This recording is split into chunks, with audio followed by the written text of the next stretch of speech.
Have you ever dared to challenge your greatest idol in front of hundreds of people? Imagine being desperate, witnessing your family sinking into poverty, and having only one chance, a singular opportunity to alter everything. What would you do if that chance meant publicly humbling the man you most admired in the world? 17-year-old Tyler Davis did precisely that. Before a crowd of 500, he met Michael Jordan's gaze and declared, "Sir, basketball has evolved. I play better than you did at my age." The silence was profound. Cameras captured every moment, and what transpired subsequently altered not only Tyler's life, but redefined the very essence of true greatness. But why, instead of crushing the presumptuous youth, did Jordan choose to rescue him? And how did a moment of utter desperation morph into the most potent lesson in leadership ever witnessed?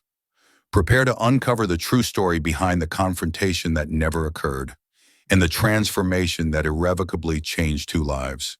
The Lincoln High School auditorium was packed to the rafters. Over 500 students, teachers, and community members crammed into the faded blue plastic chairs, many standing along the sides and back of the space, which smelled of cheap disinfectant and deferred dreams. Flickering fluorescent lights cast an almost surreal atmosphere over the predominantly young Black audience, eagerly anticipating the event. Michael Jordan, at 62, moved across the makeshift stage with the same feline grace that had made him a legend, his footsteps echoing through the lapel microphone that captured every movement. Dressed in a pristine navy suit and retro Jordan sneakers, he radiated a presence that made the air seem denser, more charged with anticipation. A faded banner hung behind him, announcing the event, "Overcoming Adversity, a Conversation with Michael Jordan."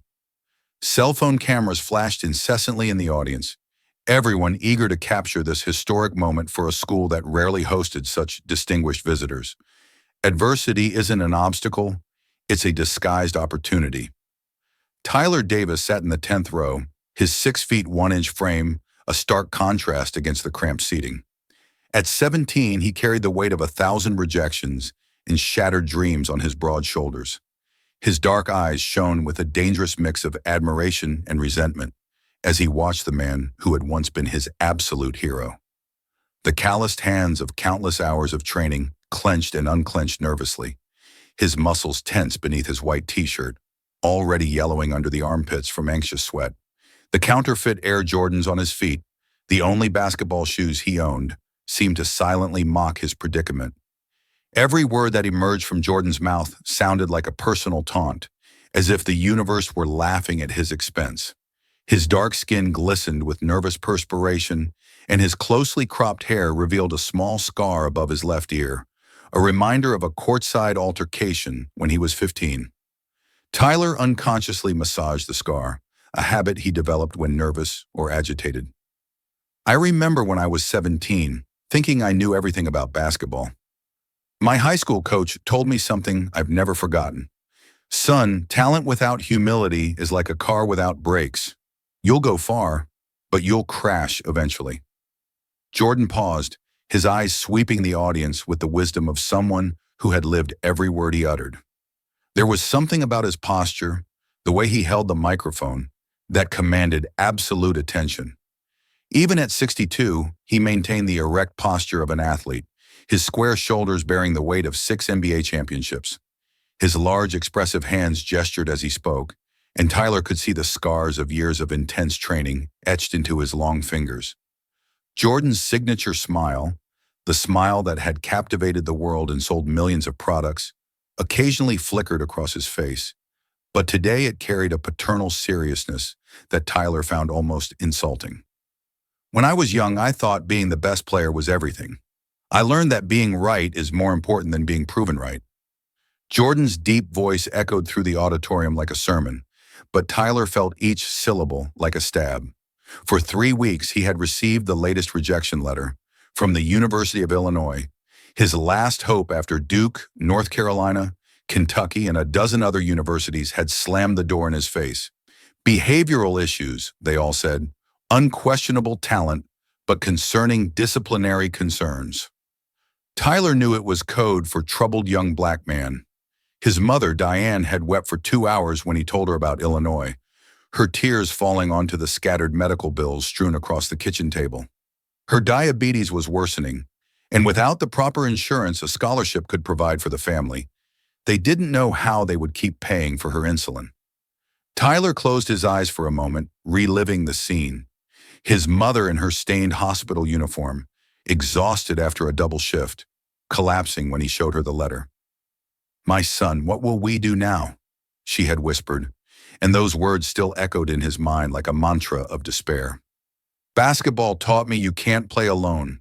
No matter how talented you are, you need the team. You need to respect the veterans who came before you." Something inside Tyler shattered with the force of a dam breaking. His fists clenched so tightly that his fingernails dug into his palms, leaving small crescent-shaped red marks. Damon and Tony, his childhood best friends, sat silently beside him, observing the immediate shift in his posture. Tyler had grown up on the cracked asphalt courts of Chicago's South Side, where every play was a matter of survival, where respect was earned through sweat and sheer skill. He had dominated every Chicago court since 14, humbling older, more seasoned players, developing a unique style that blended the explosive speed of Russell Westbrook with the surgical precision of Stephen Curry. His moves were legendary in the neighborhood, capable of shattering ankles and egos with equal ease. He had faced veteran street players who had tested their mettle in East Coast universities, against former professional European players returning home, against anyone who dared to step onto the Garfield Park court. And now this man, this past idol, was lecturing on teamwork as if Tyler didn't know what it meant to carry an entire family on his shoulders. Respecting veterans? Easy to say when you grew up in a different era, Mr. Jordan. Sometimes life places us in situations where we must choose between what we want and what we need to do, between our desires and our responsibilities.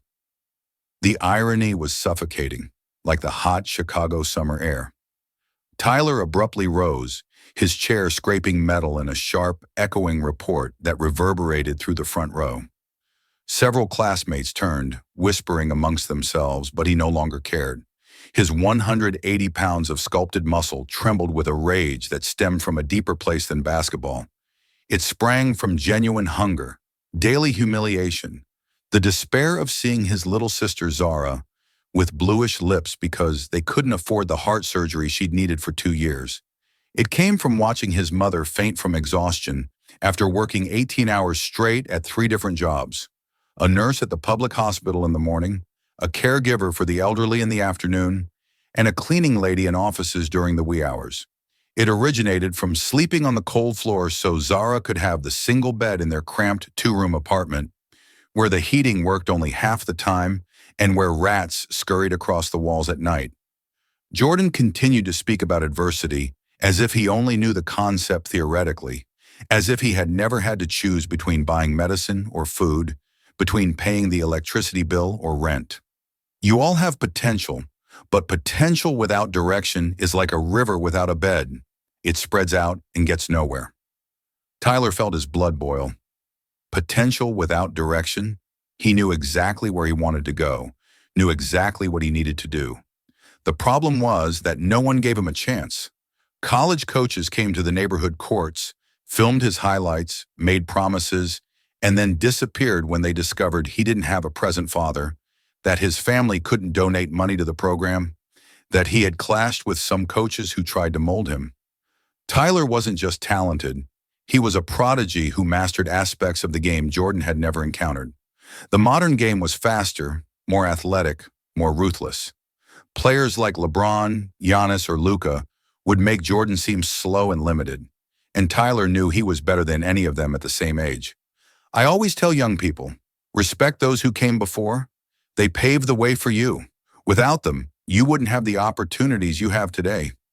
With all due respect, Mr. Jordan, ...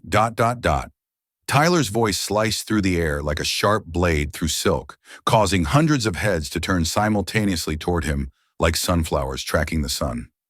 The microphone perfectly captured his words, amplifying them throughout the auditorium in a silence that seemed to have physical substance, weight of its own. Jordan paused mid-sentence, his eyes meeting Tyler's across the distance, instantly recognizing the hunger and pain he knew so well from his own youth in Wilmington, North Carolina. Tyler was now standing, fully visible to the entire audience, his chest rising and falling rapidly like a cornered animal that had decided to attack instead of flee. Teachers started shifting in their seats, preparing to intervene, but something in Jordan's posture, a hand raised almost imperceptibly, made them pause. Damon tried to pull Tyler back to his chair, whispering desperately for him to shut up, but Tyler was beyond the reach of reason now. "Shut up, man! You're going to get yourself into a huge mess if you keep going like this." "But basketball has evolved. I play better than you did at my age," he declared. The auditorium erupted in a shocked murmur, like a pressure cooker releasing steam. Some students giggled nervously, others whispered in horror, many simply gaped at the sheer audacity of what they had just witnessed. Tyler felt the blood pounding in his temples, each heartbeat echoing in his ears. But he pressed on, his voice gaining strength and clarity with each word, like an orator finding his rhythm. He had spent countless hours studying Jordan's videos, dissecting every move, every play, comparing statistic by statistic with his own game. He knew he was better, quicker than Jordan had ever been, more athletically gifted, with a more consistent three-point shot than Jordan had taken years to develop. He'd grown up playing against guys bigger, stronger, more desperate than the players of the 90s. Today's courts were more competitive, more technical, more unforgiving than anything Jordan had faced in his prime. "He's right! Tyler is impossible to guard," someone shouted from the audience. "You wouldn't last 5 minutes against today's players." The ensuing silence was absolute, as if all the air had been sucked from the room by an unseen force. Even the fluorescent lights seemed to stop flickering, creating a frozen moment in time. Jordan remained motionless on the stage, his eyes locked on Tyler with the intensity of a laser, but his expression was inscrutable. It showed neither anger, nor surprise, nor indignation, only intense focus, as if studying an opponent before a decisive move, as if calculating angles and possibilities.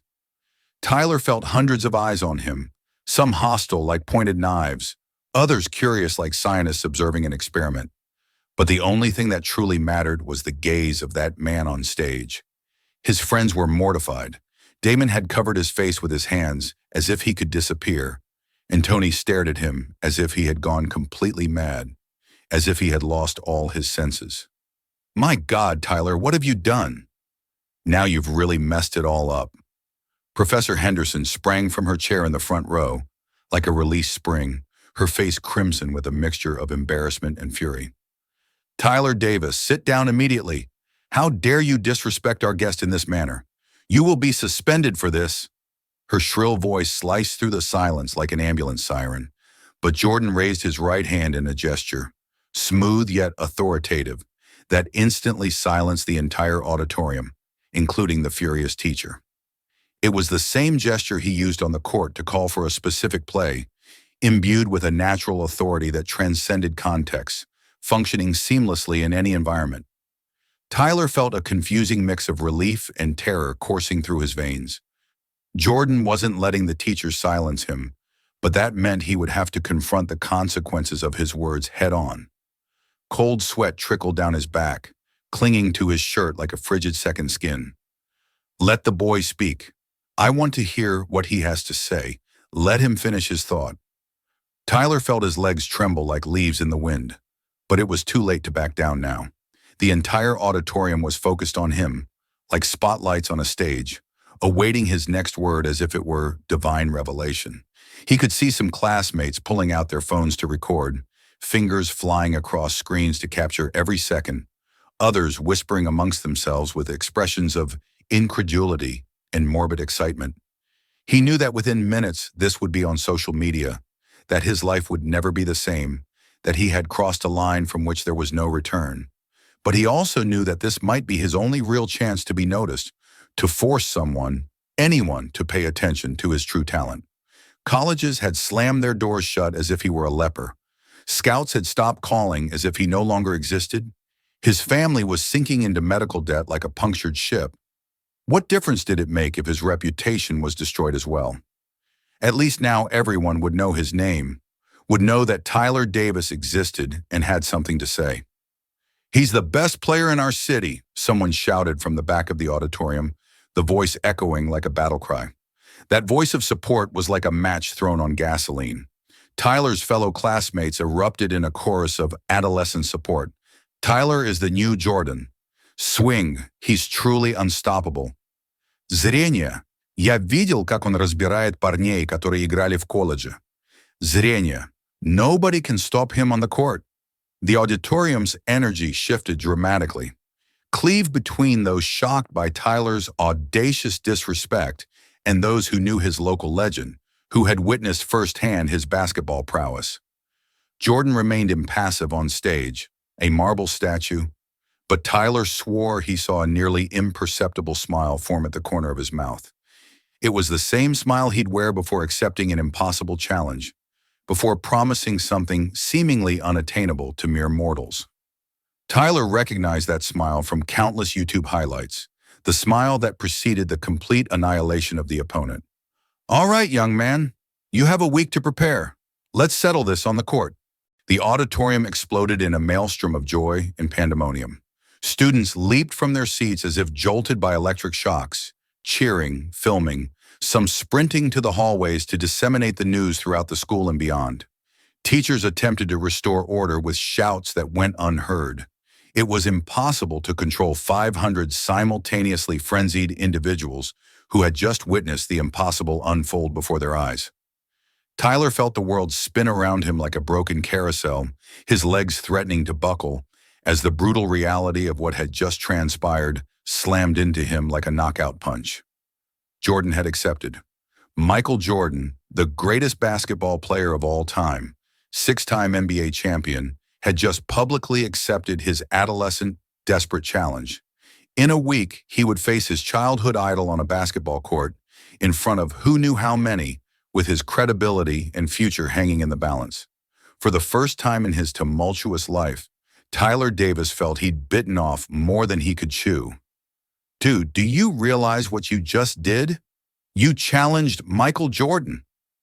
Tyler traversed the South Side streets as if floating, his feet barely touching the cracked sidewalk.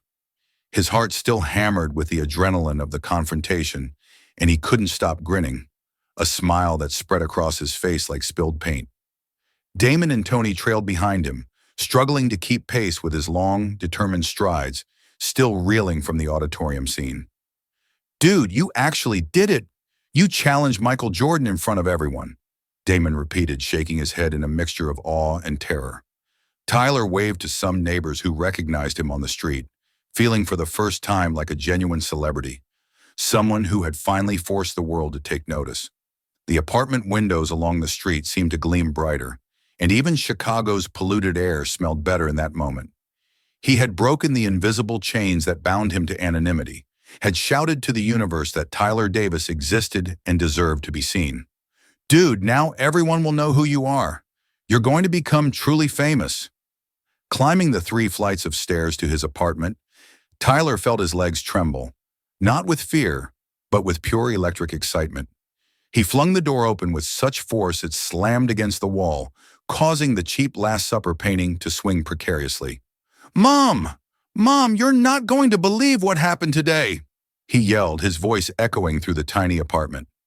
Diane Davis emerged from the kitchen like a weary apparition, still clad in her stained, light blue hospital uniform, coffee and disinfectant, her white socks torn, revealing swollen toes from hours spent on her feet. At 38, she looked 50, with deep hollows under her once bright brown eyes and premature wrinkles etching a face that smiled less and less. Her hands trembled slightly, a side effect of uncontrolled diabetes, as she dried a cracked plastic bowl. She looked at her son with a mixture of unconditional love and the constant worry every mother carries when she knows the world is too cruel for her children. Tyler, son, why are you shouting like that? Zara was trying to rest. Mom, sit here. I need to tell you something incredible. Tyler grasped Diane's trembling hands and pulled her onto the worn sofa, its springs protesting under the weight. His eyes shone with an intensity she hadn't seen in months, before the university rejection letters had begun their stomach-punching barrage. Do you remember Michael Jordan, the basketball player? He was at our school today giving a lecture, and I I challenged him to a game. Words tumbled from his mouth like rapid-fire machine gun bursts, gesticulating with the large hands he'd inherited from his mother. Diane blinked several times, trying to process the information as if it were an intricate puzzle too complex for her weary mind. She'd worked 18 hours straight, a double shift at the public hospital morning and afternoon, then rushed to care for 3 elderly residents at a nursing home, and still had to clean offices at night. Her brain was operating on autopilot, and these words sounded like they'd materialized from another planet.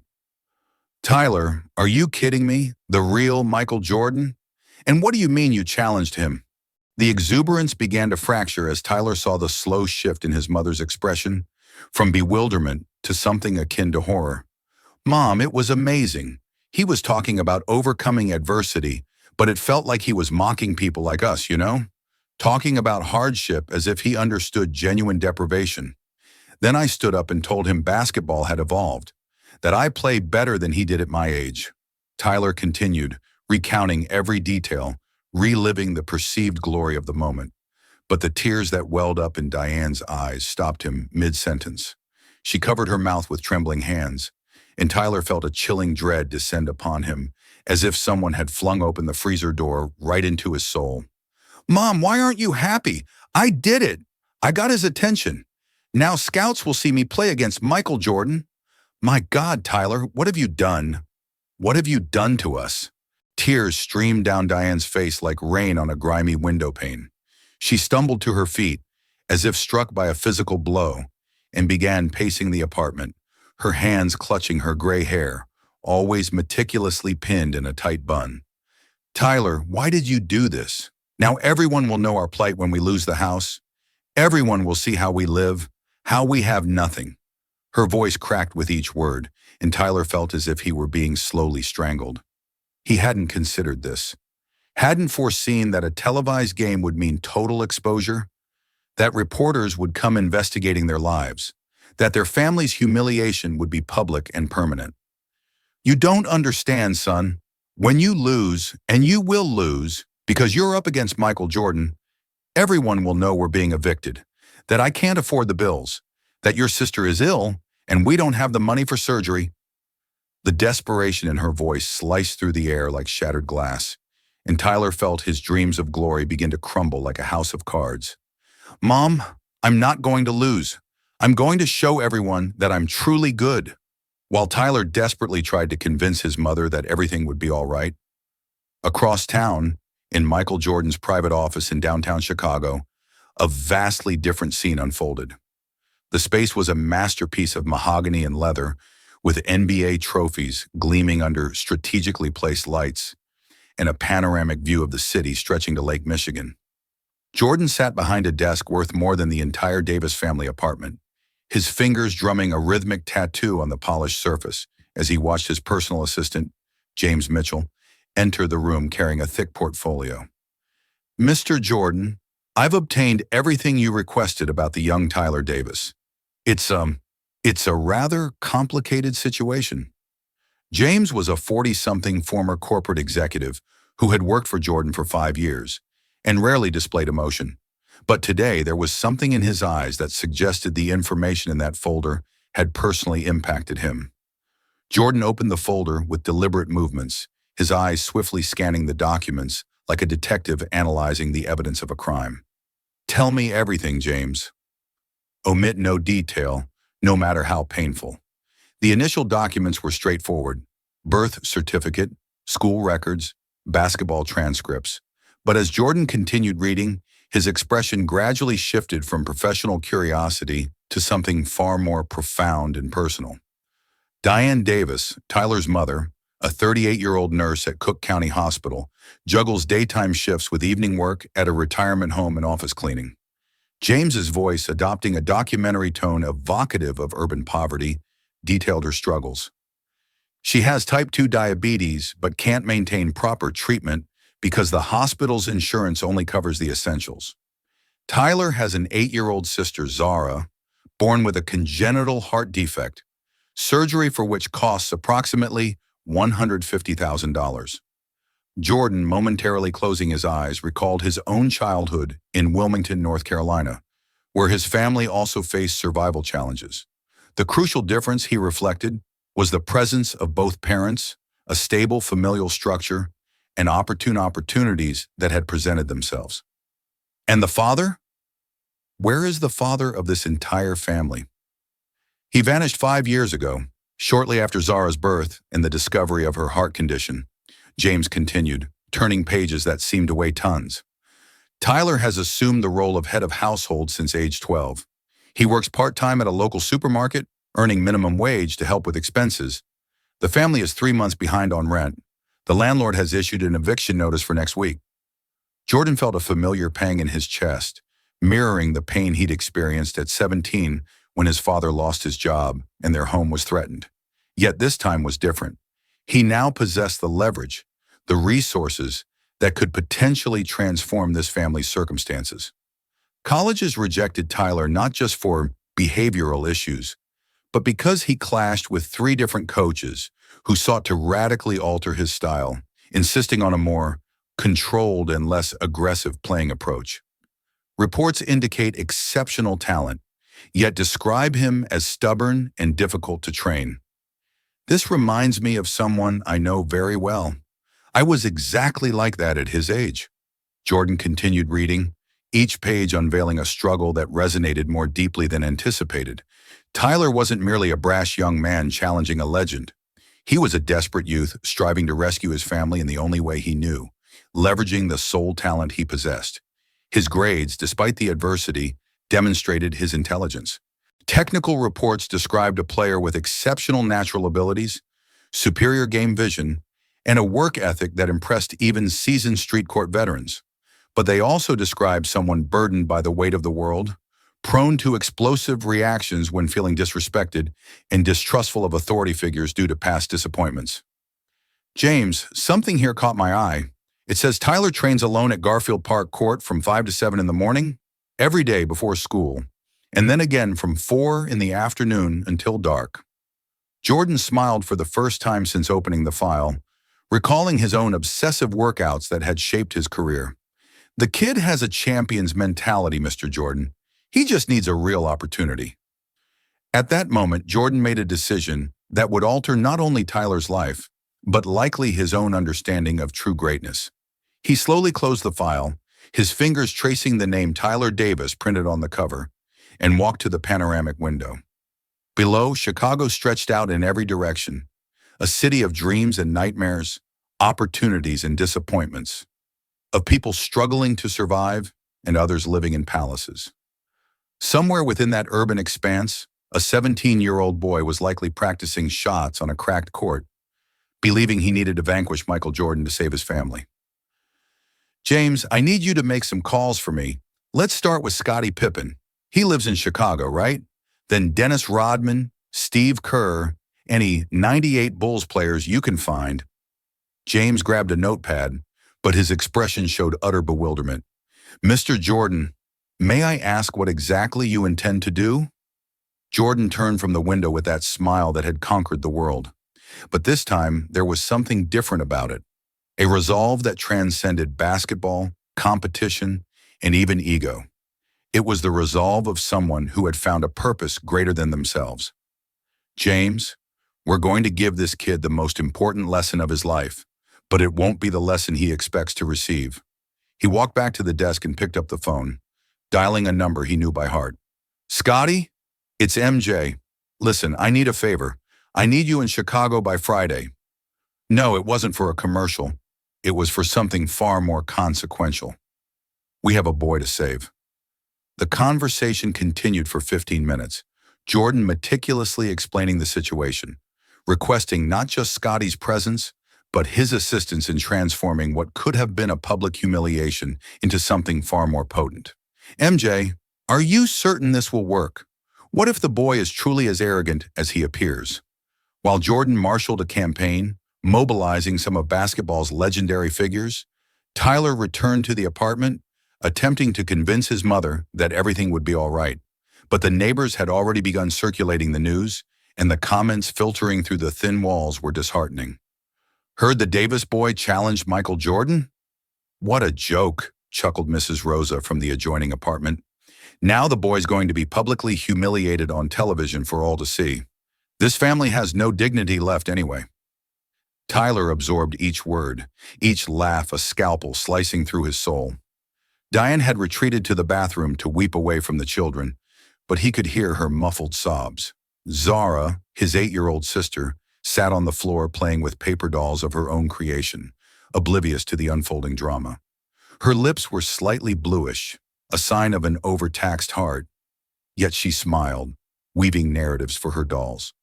"Tyler, why is Mom crying? Did you do something wrong at school today?" The sun hadn't yet risen when Tyler traversed the deserted Chicago streets towards the abandoned Garfield Park court. It was 4:30 a.m., and the frigid October air sliced at his skin like razor blades, but he felt none of the chill that caused his breath to condense into thick clouds. He carried an old backpack, 2 water bottles, some stolen cereal bars from the supermarket where he worked, and a worn towel for wiping sweat. The court was even more dilapidated than usual. The northern hoop had completely lost its net during the previous week's storm, and cracks spiderwebbed across the asphalt like giant fissures.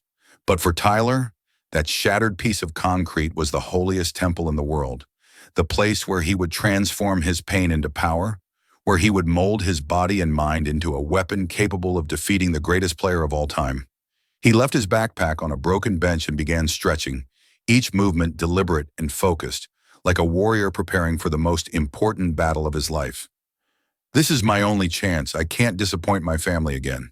For the first 2 hours, Tyler worked on fundamental skills with an intensity bordering on obsession, dribbling with both hands, varying speed and direction, simulating imaginary defenders trying to steal the ball.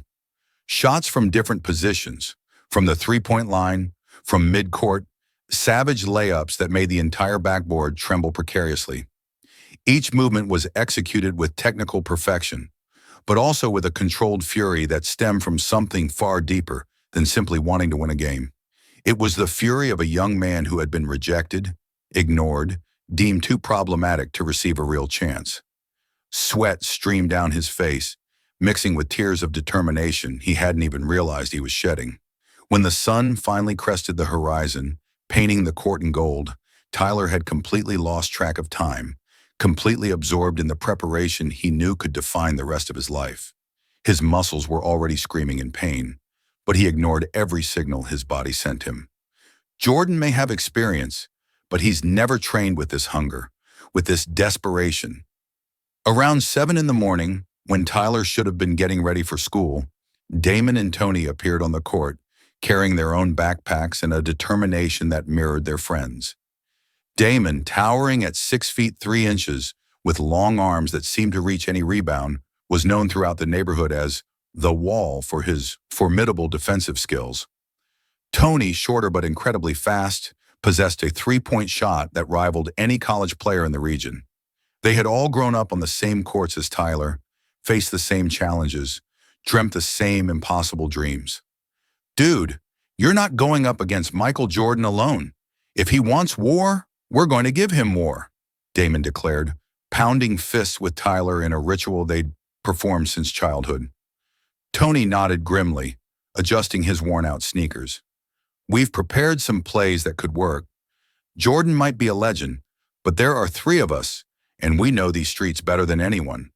The 3 began to train together, a synchronization born from years of friendship and countless hours spent on that same cracked court. "No matter what happens tomorrow, we'll fight together until the end." The first week of training was brutal beyond anything Tyler had ever experienced. He woke at 4 in the morning, practiced until 7, raced home to shower and grab some sustenance, then rushed to school where he could barely focus on his lessons, only to return to the court at 3 in the afternoon and train until 10 at night under the weak glow of streetlights. Damon and Tony joined him whenever possible, crafting increasingly complex and challenging game scenarios. They simulated the various defensive styles Jordan might employ, studying videos on Tony's phone of the idol's best moments, dissecting each move, every tendency, every vulnerability they could exploit. Tyler had completely lost his appetite. Anxiety had transformed his stomach into a clenched ball of nerves, and he could only manage small pieces of bread and water. His hands trembled constantly, not from cold, but from the sheer adrenaline coursing through his veins like electricity. Diane watched her son with growing concern, witnessing his physical deterioration as he obsessively prepared for the looming confrontation. "Tyler, you need to eat something proper. You won't be able to play well if you keep this up." The second week saw the intensity of training escalate to dangerous levels. Tyler had lost 5 kilos he couldn't afford to shed. His eyes were sunken and bloodshot from lack of sleep, and his hands bore fresh calluses over old ones from constantly handling the ball. He had developed a grueling regimen that included 10-kilometer runs each morning before practice, 300 push-ups, 500 sit-ups, and shooting drills until his hands ached too much to grip the ball. Tony and Damon tried to convince him to slow down, but Tyler was possessed, consumed by an obsession that grew stronger each day. "Dude, you're literally killing yourself. Jordan wouldn't be in this state when he played against you.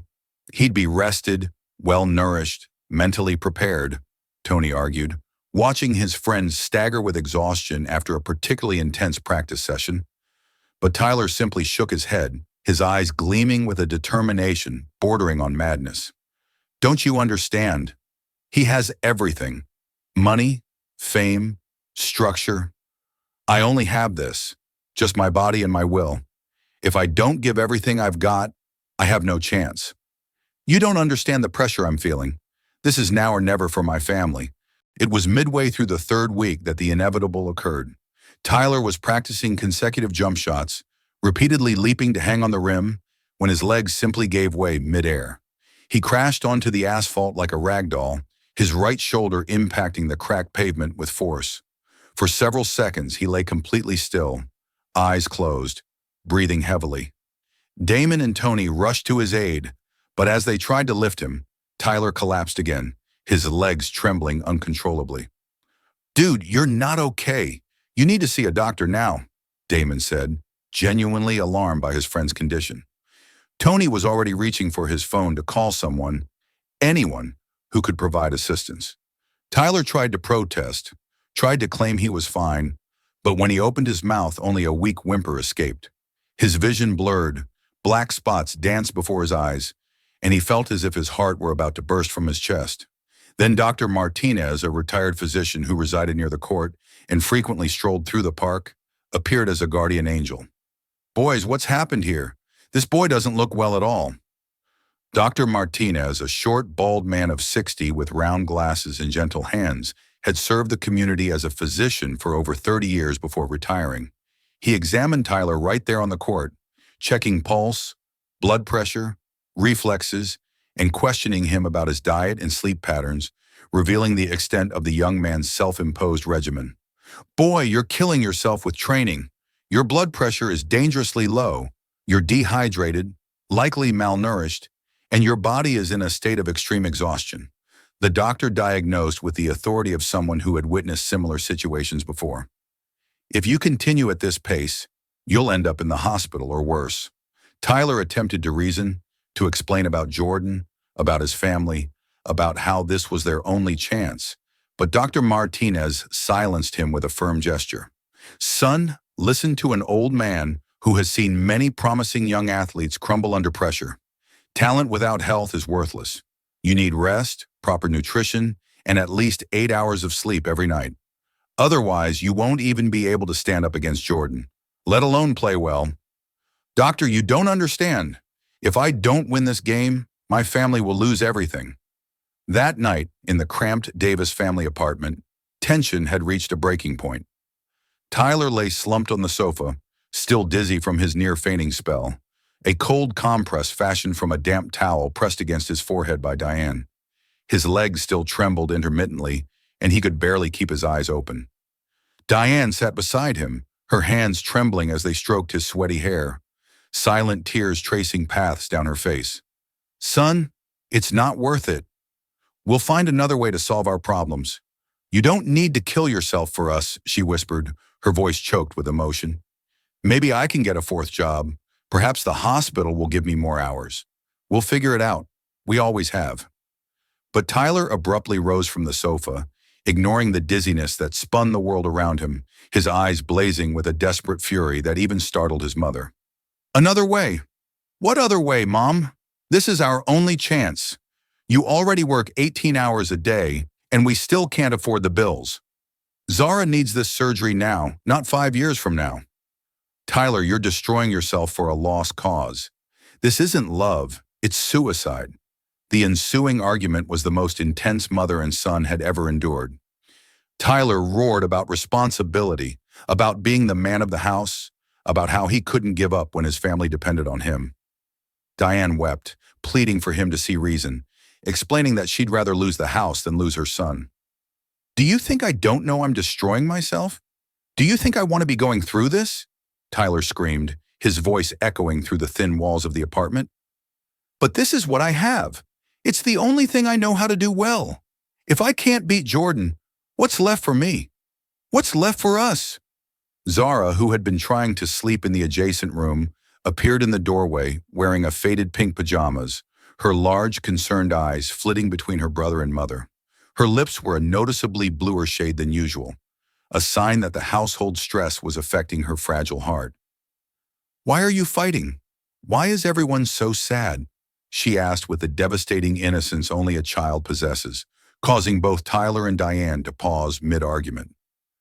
Tyler, are you going to beat the guy from Space Jam? He seems pretty cool in the movies. Zara's innocent question struck Tyler like a physical blow to the gut. Zara, utterly oblivious to the monumental significance of the events unfolding, saw only the comedic figure who played with Bugs Bunny, saving the world from extraterrestrials. Tyler knelt before his little sister, his large, calloused hands gently cupping her small face. Zara, I'll do my best, okay? I'll fight for you, for Mom, for all of us, he said, his voice softening for the first time in weeks. But inside, a growing terror gnawed at him. How to explain to an 8-year-old that the entire family's fate hinged on him achieving something that seemed increasingly impossible? You need to get better soon so we can play together again. Okay? He whispered, kissing her forehead, his heart shattering at the sight of her gaunt frame and slightly irregular breathing. I want you to win, Tyler. Then you'll be happy again, like before. The night before the confrontation, Tyler lay on the apartment floor, staring at the stained ceiling, battling the anxiety that threatened to suffocate him. He'd trained for 6 more hours that day, ignoring Dr. Martinez's advice and Damon and Tony's desperate pleas. His muscles ached in places he didn't know existed, his hands swollen and bruised, and he couldn't stop trembling, not from cold, but from the sheer terror of what was to come. The family's antiquated phone, functioning only intermittently, shrieked to life at 10:30 that night, its jarring sound slicing through the apartment's silence like a siren's wail. Tyler answered, expecting a call from Damon or Tony wishing him luck, but the voice on the other end was unfamiliar, deep, mysterious, imbued with an urgency that chilled him to the bone. Tyler Davis, the voice asked, and when he confirmed, the speaker continued, Kid, you have no idea what's coming tomorrow. Jordan didn't come alone. He brought company, a lot of company. Who are you? What do you mean by that? Hello? Hello? Tyler arrived at Lincoln High School's gymnasium at 2 o'clock, 3 hours before the scheduled confrontation. His legs trembled so violently he could barely walk, his stomach churning as if he'd swallowed stones. He donned his finest attire, a pristine white t-shirt and basketball shorts, meticulously laundered and ironed by Diane the night before. In his hands, he clutched his official basketball, the sole object of tangible worth, purchased with 3 months' supermarket earnings. Damon and Tony trailed him like silent bodyguards, equally apprehensive, yet striving to maintain a facade of confidence they conspicuously lacked. The gymnasium, save for a few school staff members readying cameras and sound equipment, whose provenance Tyler couldn't fathom, was eerily empty. His palms sweated profusely, the ball slipping from his grasp repeatedly, necessitating frequent wipes against his shirt. Dude, we could still just bolt, Tony whispered, his voice devoid of conviction. The futility of retreat was palpable. No, Tony, I brought this upon myself. Now I must face the consequences of my actions. For the ensuing 2 hours, Tyler attempted to warm up on the vacant court, but his movements were rigid and uncoordinated. Each missed shot sent a chill down his spine, each botched dribble triggering self-doubt, a corrosive questioning of his preparedness. The gymnasium's silence was oppressive, punctuated solely by the thud of the ball on the polished floor and the echo of his footsteps. He'd lost so much weight in recent weeks that his shorts hung loosely on his waist, his shoulder blades prominently etched beneath the t-shirt. Damon tried to bolster his spirits with commentary on strategy and practice plays, but Tyler barely registered the words. His mind was utterly fixated on the impending moment, the confrontation that would define not only his future, but the fate of his entire family. Tyler, you need to relax. Your muscles are too tense. You can't play like this, Tony observed, noting the robotic, forced nature of his friend's movements. But Tyler merely nodded absently, his gaze locked on the gymnasium entrance, where Jordan would materialize at any moment. I know you're worried about me, but I have to do this. I have no choice. Around 4:15 p.m., 15 minutes before the scheduled time, the first ominous sign emerged. A black van, windows tinted opaque, pulled up in front of the gymnasium, followed by another, then two more. Tyler stopped mid-dribble, the ball rolling away as he watched with growing confusion and terror the continued arrival of vehicles. Dude, how many people did Jordan bring? This isn't right, Damon muttered, a note of panic beginning to color his voice. The first van opened, and Tyler felt his legs weaken as he saw Scottie Pippen emerge from the vehicle like a phantom of the past. Still tall, still imposing, clad in a dark Jordan tracksuit and sneakers that likely cost more than the Davis family's 3-month rent. Behind him came Dennis Rodman, unmistakable with his colorful hair and magnetic presence that made the air around him seem electrically charged. Steve Kerr descended from the second van, his glasses gleaming under the afternoon sun, followed by other faces Tyler vaguely recognized from documentaries about the 90s Bulls.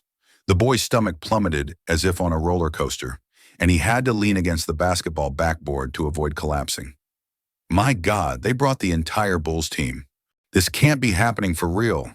But the nightmare was just beginning.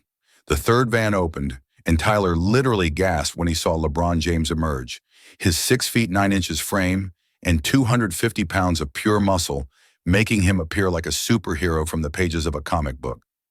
Behind him came Stephen Curry, smaller in stature but radiating a confidence and charisma that filled the surrounding space. Then Jason Tatum, young but already established as one of basketball's future legends. Tyler felt as if he were hallucinating, as if the stress of the past few weeks had finally broken his mind, and he was seeing things that couldn't be real. Tony, are you seeing this too, or am I going crazy? He asked in a raspy voice, his vocal cords almost refusing to function. Tony was aghast, pointing at the vans as if they were spaceships that had materialized out of nowhere. Damon had begun pacing in small circles, his hands on his head, repeating, it can't be, like a desperate mantra. Tyler felt the world spinning around him, and for a moment thought he might faint again. They didn't come to play with me. They came to completely destroy me in front of everyone. At that moment, the entire school erupted into utter pandemonium. Students erupting from the evening classes, a cacophony of shrieks and hurried footsteps, surged toward the gymnasium. Cell phones, animated appendages, materialized from all pockets, frantically capturing the impossible spectacle unfolding before them. It's LeBron James. It's the real LeBron James. A girl from Tyler's class shrieked, her voice a piercing siren's wail. Dude, it's Stephen Curry, the Warriors guy. Another student roared, shoving aside others in a desperate bid for a better vantage point. Teachers sprinting from hallways, some attempting to maintain order, others equally overwhelmed by the spectacle and rendered functionally inept, appeared. Principal Patterson, a 60-year-old woman who had witnessed everything imaginable over 40 years of education, emerged from the main building, seemingly disoriented, as if awakened in an alternate reality. Within minutes, hundreds coalesced around the gymnasium, a throng escalating exponentially with each passing second. Cars stalled on the street, individuals rushing from blocks away, alerted by frantic WhatsApp messages. "Ms. Patterson, did you know this was going to happen? How did all these people get here?" Diane Davis arrived at the gymnasium precisely as the pandemonium reached its apex. She had secured early release from the hospital, utilizing one of the few permissible absences from her schedule this year, to witness the pivotal moment in her son's life. Dressed in her sole formal attire, a black skirt and a white blouse reserved for funerals and special occasions, she carried a small, worn purse containing her diabetes medication and a handkerchief, should tears become necessary. But upon encountering the throng, the spontaneously appearing television cameras, and the basketball legends descending from vans like celebrities on a red carpet, she instantly grasped the magnitude of the unfolding event. Her legs began to tremble violently, not with exhilaration, but with sheer terror. "My God, what did my son do? What did he bring upon our family?" she whispered to herself, tears welling up before coherent thought could surface. She pushed through the densely packed crowd, attempting to reach Tyler, but the individuals were so compacted that progress was virtually impossible. When she finally saw her son, standing beside the basketball court like a condemned man awaiting execution, she completely crumbled. "Tyler, my son, what have you brought upon us? How will we navigate this entire predicament?" Tyler, witnessing his mother weeping amidst the throng, felt his heart shatter into 1,000 pieces. It had all supposedly been to save her, to restore dignity to the family, to secure the funds for Zara's surgery. Instead, he had transformed his personal humiliation into a public spectacle, one that would be broadcast to millions. "Mom, I'm so sorry. I didn't know it would be like this. I didn't know they'd bring everyone," he shouted above the clamor of the crowd, his voice cracking with emotion. Damon and Tony tried to approach him, but the throng grew denser and more boisterous. Reporters had begun to appear. Tyler could see professional cameras being set up, microphones being tested, individuals in television station badges rushing about. His breath grew increasingly rapid and shallow, clear signs of a panic attack threatening to engulf him entirely. "They didn't come to play against me," he thought, the stark reality hitting him like a hammer blow. "They came to humiliate me before the entire world. This will be live. My family will be irrevocably destroyed. This will be far worse than I imagined. They will crush me, and everyone will see." Then Michael Jordan appeared. Not in a van, not with fanfare, but walking calmly through the throng, like Moses parting the Red Sea. People instinctively parted ways, a respectful silence rippling outwards. He wore a flawless gray suit and carried an official basketball as if it were the most natural thing in the world. His eyes surveyed the scene, the frenzied crowd, the cameras, the other players who had arrived before him. But his focus was entirely on Tyler. The boy stood in the center of the court, like a deer caught in the headlights, visibly trembling even from a distance, his hands nervously clenching and unclenching beside his body. Jordan walked directly toward him, completely ignoring the reporters attempting to corner him with shouted questions and microphones. "Mr. Jordan, why have you brought so many stars today? Was this planned?" A reporter shouted, "What do you expect from this game?" But Jordan glided past her, seemingly invisible. His expression was inscrutable, devoid of anger, amusement, or any discernible emotion. It was the same poker face he'd worn through his greatest victories and defeats. "Tyler Davis, the time has come to see what you're truly made of, boy." Jordan stopped less than a meter from Tyler, close enough that only they could hear whatever was said. The crowd fell silent, as if everyone held their breath simultaneously. Cameras focused on the two, but the microphones were too weak to capture their hushed conversation. Tyler trembled violently. Jordan could see his legs shaking, hear his teeth grinding. The boy seemed shrunken since their last encounter, as if he had lost not just physical weight, but a piece of his vital essence. "Please, Mr. Jordan," Tyler whispered, his voice barely audible even at that close proximity. "I know I made a mistake. I know I was disrespectful. If you wish to call this all off, I understand. My family doesn't deserve this humiliation because of my arrogance." Tears began to stream down the boy's face, all the defenses he had constructed over the past weeks crumbling in an instant. Jordan leaned in further, his lips nearly touching Tyler's ear, and whispered something that completely altered the boy's countenance. "Tyler, you have no idea what's truly happening here today. Nothing is what it seems." Jordan stepped away from Tyler slowly, as if disengaging from an intimate conversation between old friends, and walked to the center court where sound technicians had positioned a microphone. The gymnasium was packed beyond capacity, spectators crammed into the bleachers, onto the floor, even clinging to windows in the upper hallways, a human mass extending out to the street. Television cameras from at least 5 different networks focused on every movement, broadcasting live to millions of viewers who had paused their activities to witness what promised to be a televised bloodbath. Tyler remained where Jordan had left him, as if his legs had taken root in the polished floor, his expression a perplexing blend of utter confusion and cautious hope. Damon and Tony finally worked their way through the throng, but neither dared to speak. Something in the air had shifted dramatically, and they could feel a different energy emanating from Jordan and the other legends present. The other NBA stars, LeBron, Curry, Tatum, positioned themselves strategically around the court, forming a semicircle that resembled a supportive formation more than an offensive line. Each wore a serious yet compassionate expression, as if they were part of a mission far greater than a simple basketball game. The sound of the microphone's activation echoed through the arena like thunder, silencing even the hushed conversations. "Folks, Jordan's going to speak now. Something very strange is happening here." "Good afternoon, Chicago." Jordan's voice sliced through the air, instantly familiar to anyone who had grown up watching basketball in the 1990s.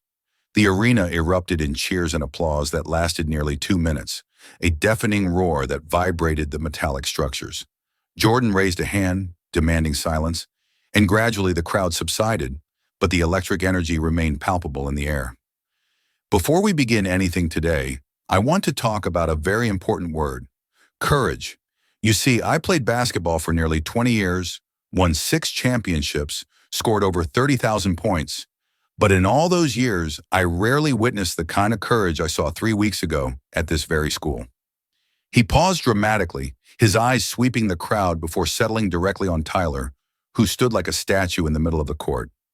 Reporters on the sidelines whispered live commentary into their broadcasts, attempting to decipher where Jordan was taking this unexpected discourse. The anticipation was so intense one could almost hear the collective heartbeat of the crowd. Tyler Davis had the courage to challenge me. Not reckless courage, not purposeless arrogance, but the desperate courage of a young man trying to save his family in the only way he knows. The crowd began to murmur, some Lincoln students looking at Tyler with newfound understanding, others trying to grasp the direction Jordan was taking this off-script speech. "Now I want to show you what true courage is, and it's not what you think it is." Jordan began to walk slowly across the court as he spoke, each step deliberate and calculated, as if executing a play he'd mentally rehearsed for weeks. His sneakers made a rhythmic thump against the polished floor, a sound that hypnotized the crowd and created an almost theatrical atmosphere. After Tyler challenged me, I did something I always do when I encounter someone compelling. I had him investigated, not out of malice, not to find ammunition against him, but because I wanted to understand who this kid truly was, who dared to look me in the eye and tell me he played better than me. He paused and turned to Tyler, who was visibly paling with each word.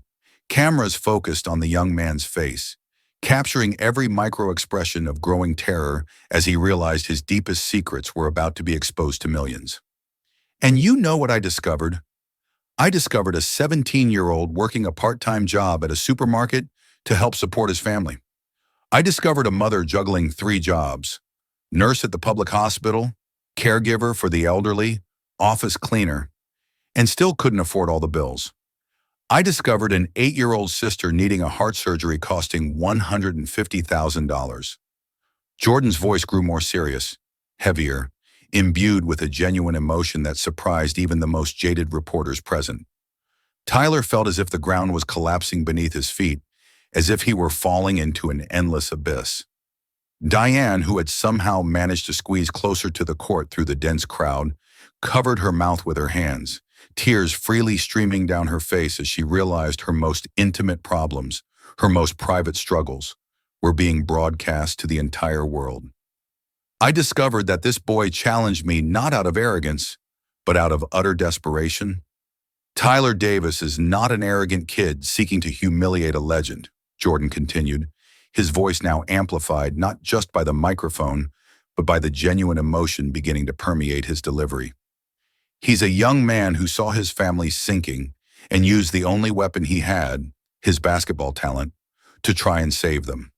Rejected by 13 universities for behavioral issues, when in reality his only problem is refusing to bow down to a system that doesn't understand where he comes from. Tyler began to tremble again, but this time not from fear. It was a complex mix of shame, relief, and something he couldn't fully identify. This boy trained 18 hours a day for the past 3 weeks, literally killing himself to be prepared for today. He lost 5 pounds he couldn't afford to lose, fainted from exhaustion, ignored medical advice, all because he believed he needed to defeat me to save his family. Jordan paused again, letting his words echo through the gymnasium before continuing. So I ask you, who here has had the courage to sacrifice everything for people they love? Who here has been willing to publicly humiliate themselves if it meant giving a better life to their mother and sister? Jordan is defending Tyler. This can't be happening. Nothing makes sense anymore. The ensuing silence was absolute and charged with an emotional energy that made the air feel too thick to breathe. Jordan walked over to Tyler, who was clearly struggling to avoid completely collapsing, his legs trembling so much that Damon and Tony instinctively moved closer to support him if necessary. Tyler, did you hear me clearly just now when I whispered in your ear? I said nothing is what it seems, and now I'll explain exactly what I meant. Jordan placed a hand on the boy's shoulder, a paternal gesture captured by dozens of cameras and broadcast live to millions of viewers.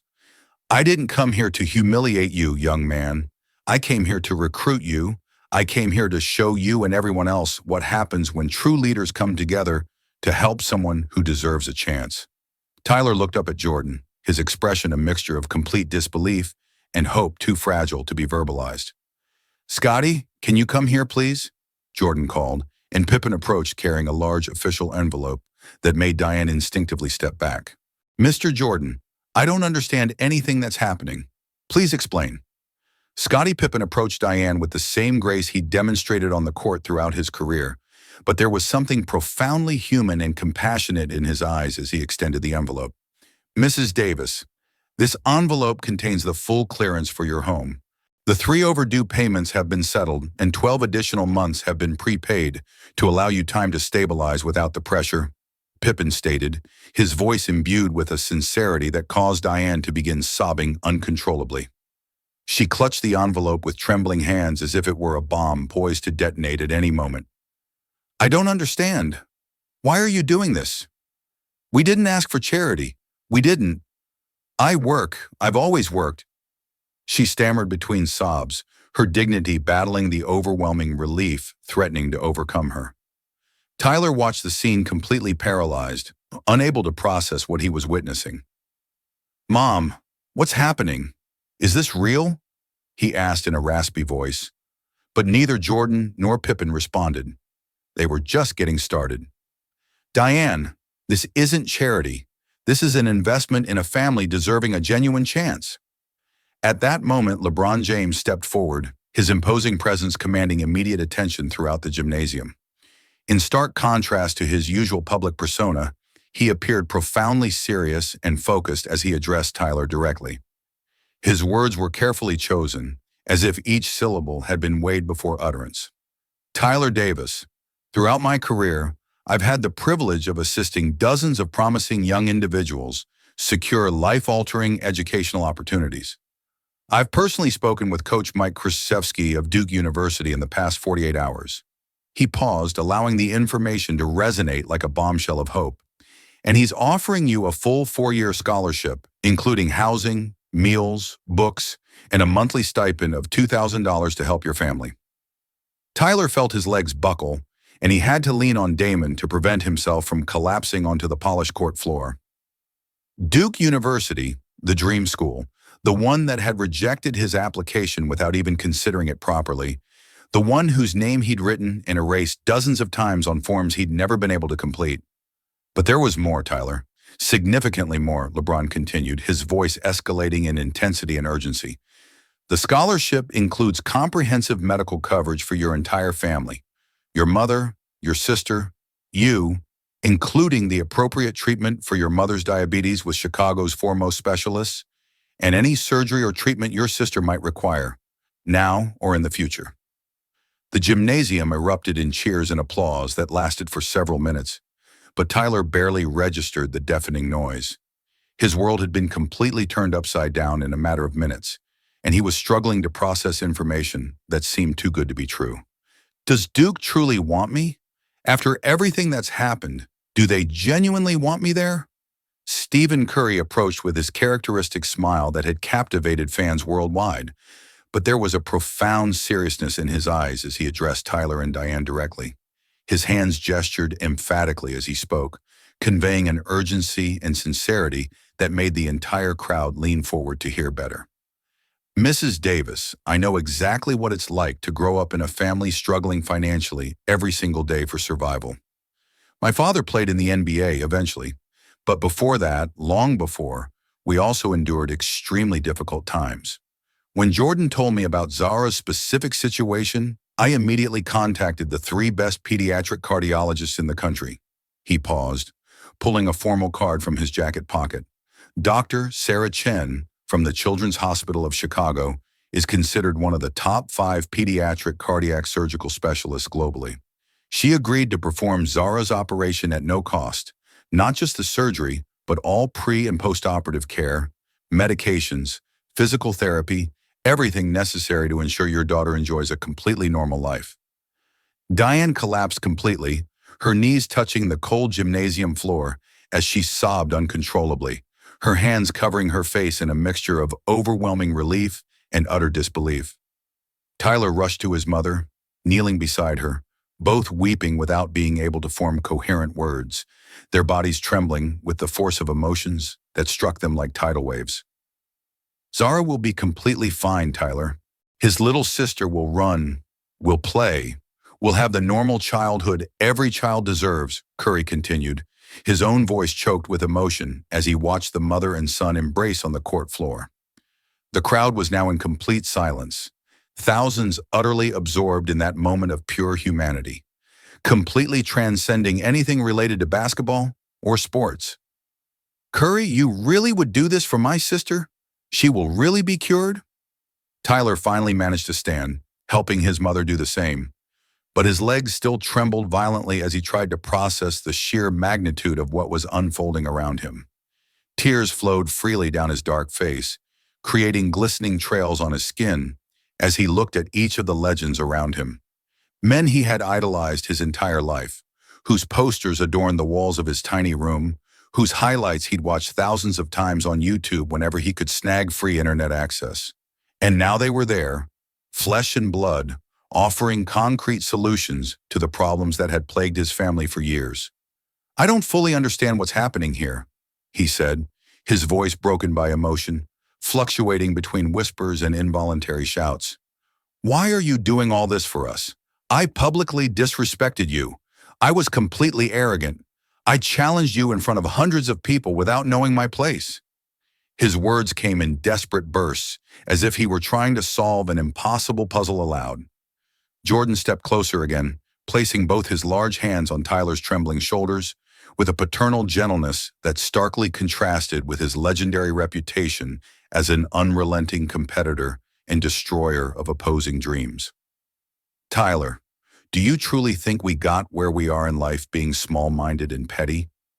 Do you honestly believe we became sports legends by ignoring courageous young men who remind us exactly who we were at the beginning of our own careers?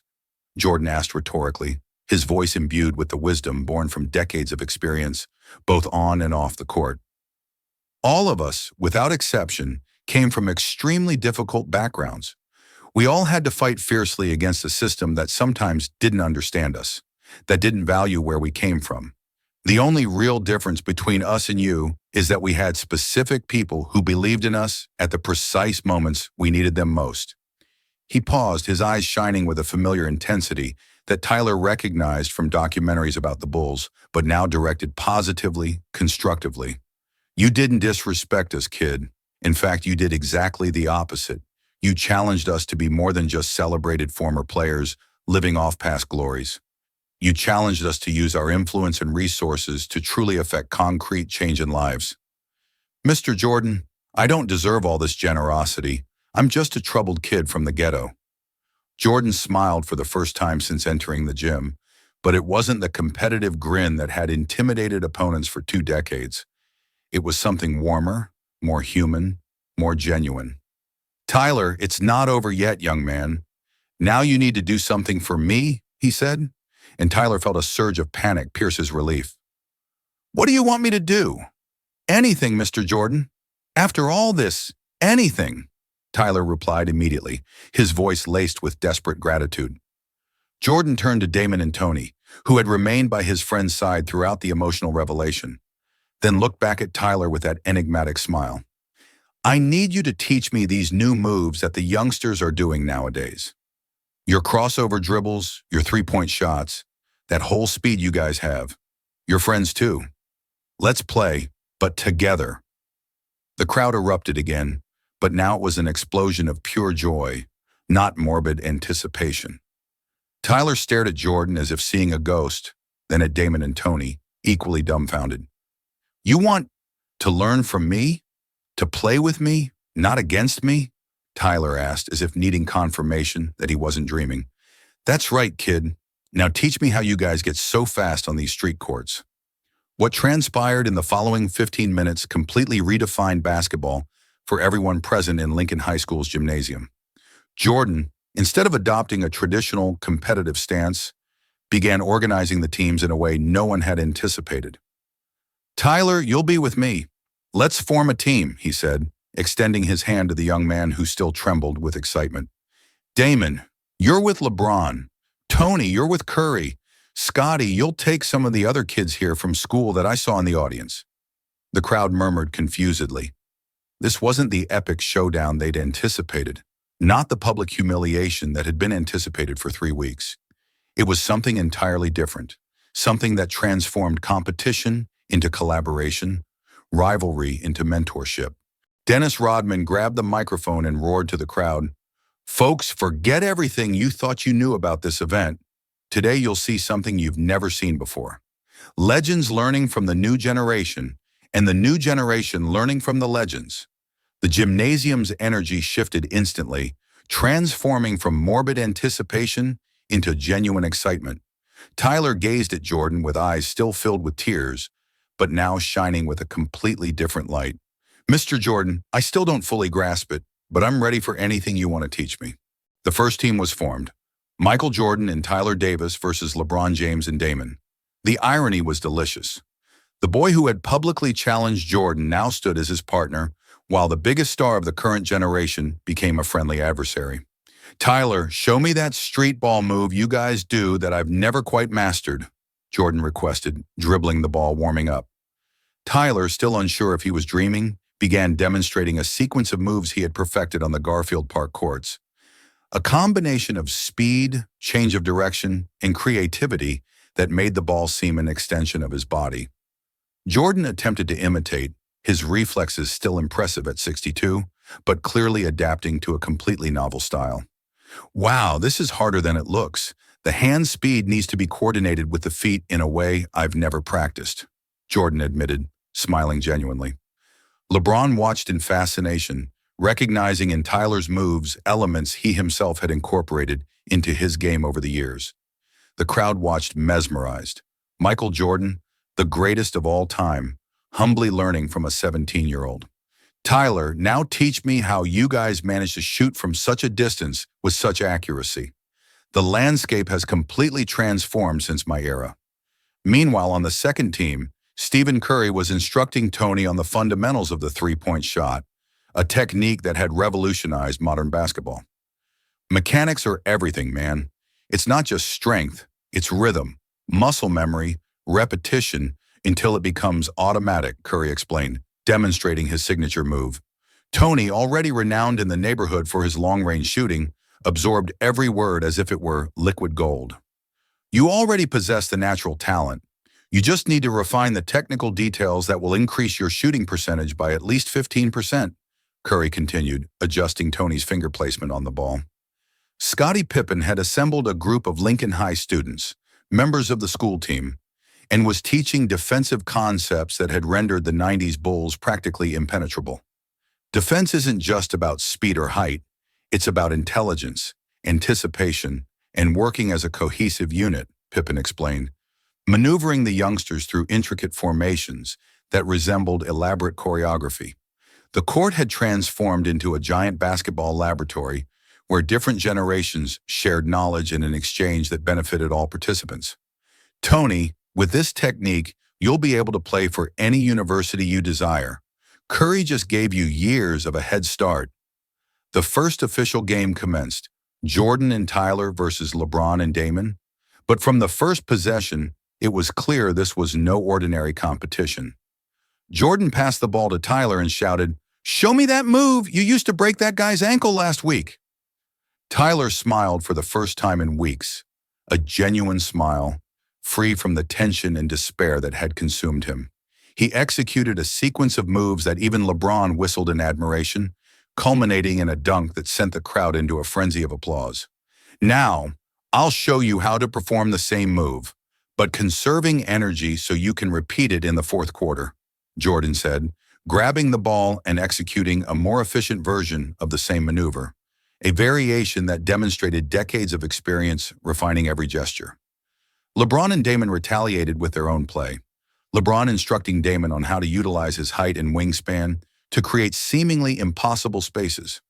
"Physics is your friend, man.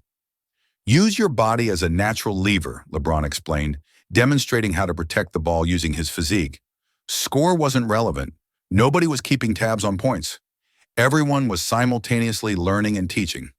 "LeBron, you just taught me in 5 minutes what would take months to figure out on the streets alone." As the games progressed, something magical unfolded. Children from the neighborhood, initially gathered in the stands, began descending onto the court.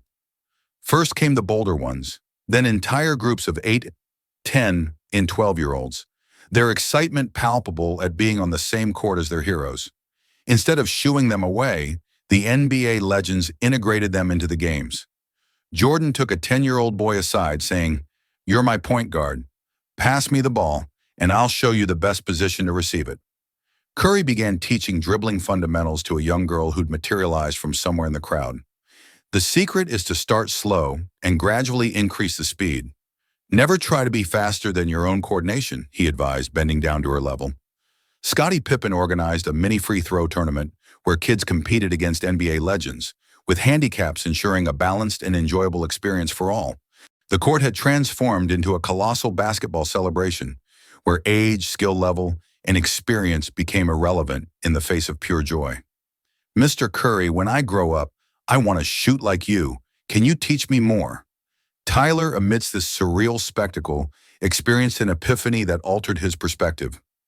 Observing Jordan patiently instructing a 9-year-old on the proper layup technique, witnessing LeBron carrying on his shoulders a boy who'd lost a leg and still sought to participate, seeing Curry dedicate 15 full minutes to correcting the posture of a shy teenager struggling to even hit the backboard, Tyler finally understood what true greatness entailed.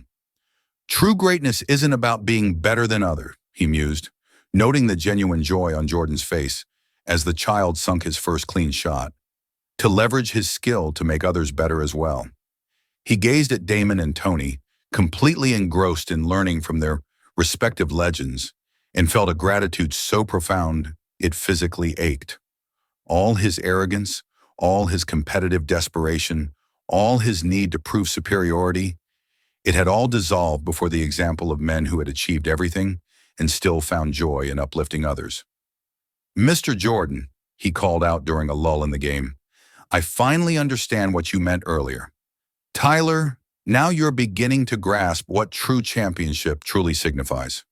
Around 7 o'clock, when the gymnasium lights flickered on as the sun completely set, Jordan again requested the microphone. The court was packed with at least 100 people, students, children, Parents who had come to pick up their children but stayed to watch. Neighbors who never missed an opportunity to join a community gathering. Everyone sweaty, everyone smiling, everyone united by something that completely transcended basketball. Folks, before we conclude this incredible evening, I want to share something I learned today, Jordan said, his voice echoing through the gymnasium with its usual authority, but now imbued with a different emotion. I came here thinking I'd impart lessons on respect and humility. Instead, I learned the greatest lesson of the past decade. He looked directly at Tyler, who stood in the center of the court surrounded by children who now saw him as a local hero. Talent without character is complete waste. Skill without compassion is hollow. Victories without purpose are inconsequential. The crowd fell silent, absorbing every word. Tyler Davis reminded me today that true champions aren't those who win more games. They are those who forge other champions, who use their triumphs to open doors for others, who transform their personal struggles into ladders for others to climb higher. Jordan is right. Being better than him doesn't mean defeating him on a court. It means continuing the legacy he began. Tyler approached the microphone, his hands still trembling slightly, but this time not from fear or nervousness. It was the raw emotion of someone who had found their true purpose.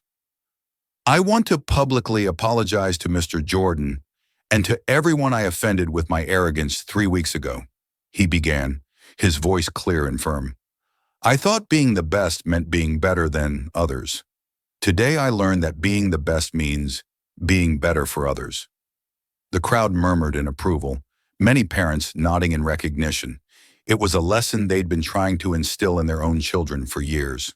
Mr. Jordan, LeBron, Curry, all of you have given me far more than money or opportunities. You've given me an example of how to use the gifts God has given us to serve our community. He looked at Diane, who was in the front row of the stands, tears of pride streaming down her face, then at the children around him, who gazed at him with admiration. I promise everyone here that I will use every opportunity I've been given. Duke, the scholarship, everything. Not just to succeed, but to return and create opportunities for other young people from this community who possess the same talent and hunger I had, but perhaps weren't fortunate enough to find mentors like you. Tyler, this promise is worth more than any championship I've ever won. You're going to do incredible things. The celebration continued until nearly 10 o'clock, well beyond anyone's initial plans. Parents brought food from home, transforming the event into a true neighborhood feast. Teenagers who typically would be causing trouble on the streets were on the court, practicing plays they'd learned from their idols. Children who rarely ventured out of their homes due to urban violence played freely, protected by the presence of the legends and the overwhelming positive energy that permeated the atmosphere.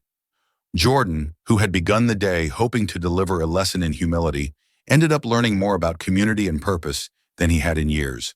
Tyler, he said during a quiet moment, while watching an impromptu game between 8-year-olds, I'm going to build a new court here in the neighborhood. A real court, with proper lighting, new hoops, everything you need. But I want you to be in charge of it when you return from Duke on weekends. Tyler stared at Jordan with utter incredulity. Another responsibility, another opportunity, another chance to transform dreams into reality for his community. But I'll be studying in North Carolina, Mr. Jordan. How will I manage a court in Chicago? He asked, genuinely concerned about the practicalities. Tyler, champions always find a way to keep their promises. You'll figure it out. 6 months later, the promise had materialized in a way that surpassed even Tyler's most ambitious dreams. The new court Jordan built in the heart of the neighborhood became a complete community center, featuring professional lighting, bleachers for 200 spectators, adequate locker rooms, and even a small study room where children could do homework before practice sessions. Tyler religiously kept his word. Every Friday night, he flew from Durham to Chicago, and every Monday morning he was back at Duke for classes. The weekends were fully dedicated to the community. Saturday mornings for children aged 7 to 12, Saturday afternoons for teenagers, and Sundays for adults who wanted to learn basketball or simply exercise. Tyler, how do you manage this crazy schedule? Tony asked, who had secured a partial scholarship at a local university and assisted with the training whenever possible. It's simple, man. When you have a purpose greater than yourself, you find energy you didn't know existed, replied Tyler, who had become a completely transformed version of himself. His youthful arrogance had been replaced by mature confidence, his desperate anger by serene determination, and his selfishness by a sense of responsibility that inspired everyone around him. Tony, each child I teach here is a chance to prevent someone from experiencing the despair I went through. The Davis family's life had stabilized in a way that seemed straight out of a fairy tale, but it was entirely real and tangible. Diane had reduced her work to a single job. She remained a nurse at the public hospital, but now on a regular schedule with full benefits and time to properly manage her diabetes. Tyler, sometimes I wake up thinking this whole thing is a very elaborate dream, she'd say during their weekly phone conversations. Mom, it's real. Everything is real. And it's just the beginning, Tyler would respond, having mastered the delicate balancing act between his Duke studies and his Chicago responsibilities. Zara had undergone heart surgery 3 months prior, and the transformation was miraculous. From a pale and lethargic child, she had blossomed into a vibrant 9-year-old girl, running through the house, playing in the park, and already asking her brother to teach her basketball. Tyler, when will you teach me to play like that handsome man who made my heart healthy again? She'd ask, referring to Stephen Curry, who had become a sort of unofficial godfather figure to the Davis family. The surgery was a complete success, doctors assuring they could lead a completely normal life, and her joyful personality finally found full expression without the physical limitations that had dominated her first 8 years. Zara, you're going to be even better than Stephen Curry. He said so himself when he met you. At Duke University, Tyler had become not just an exceptional player, but a natural leader, inspiring his teammates with his work ethic and unique perspective on what truly mattered in basketball and life. Davis, man, how do you play with such emotional intelligence? You seem to have 30 years of experience at 18. His roommate, a young man from Los Angeles who had grown up with all the privileges Tyler never had, would ask. When you've faced extreme situations, you learn to see the game differently. Every play matters. Every opportunity is precious.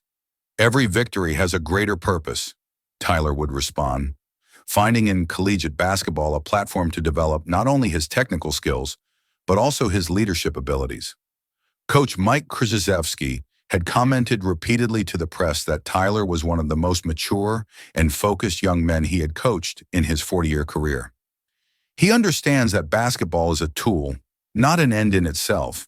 That makes all the difference in how he approaches every aspect of the game and his academic life, Coach K would say in interviews, always praising not just Tyler's natural talent, but primarily his character and worldview. Coach, I've learned that talent without purpose is wasted. Every day here at Duke is an opportunity to prepare myself better to serve my community. The impact of Tyler's story had spread far beyond Chicago or college basketball. Jordan had meticulously documented the entire experience, crafting a film that went viral on social media, inspiring millions worldwide. The story of Tyler Davis, When Legends Collide, had garnered over 50 million views, sparking discussions about mentorship, community, and the true meaning of personal greatness. Other professional athletes began seeking Jordan's guidance on creating similar initiatives within their own communities. LeBron James expanded his educational programs. Stephen Curry significantly increased his investments in community courts. And a new generation of athletes began to view success not just as personal achievement, but as a social responsibility. Tyler taught me that our influence only holds true value when used to multiply opportunities for others, Jordan stated during a high-profile American television interview. He reminded me why I started playing basketball, not for fame or fortune, but because the game brought me joy and hope. Now at 62, I rediscovered that joy through the eyes of a Chicago boy who dared to challenge me to be a better person. During that same interview, when asked about what most impressed him about Tyler, Jordan paused for a considerable moment before responding. You know, reporters constantly ask me about my 6 NBA championships, what I felt when I broke the scoring record, what my best play was, but no one ever asked me about what truly shaped me as a human being. Tyler did.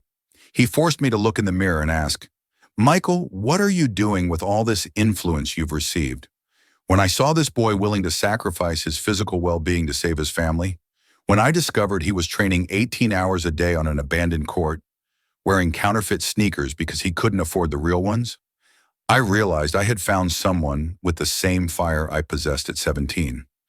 The difference was that he had a greater purpose than me. He wasn't playing for personal glory. He was playing to save the people he loved.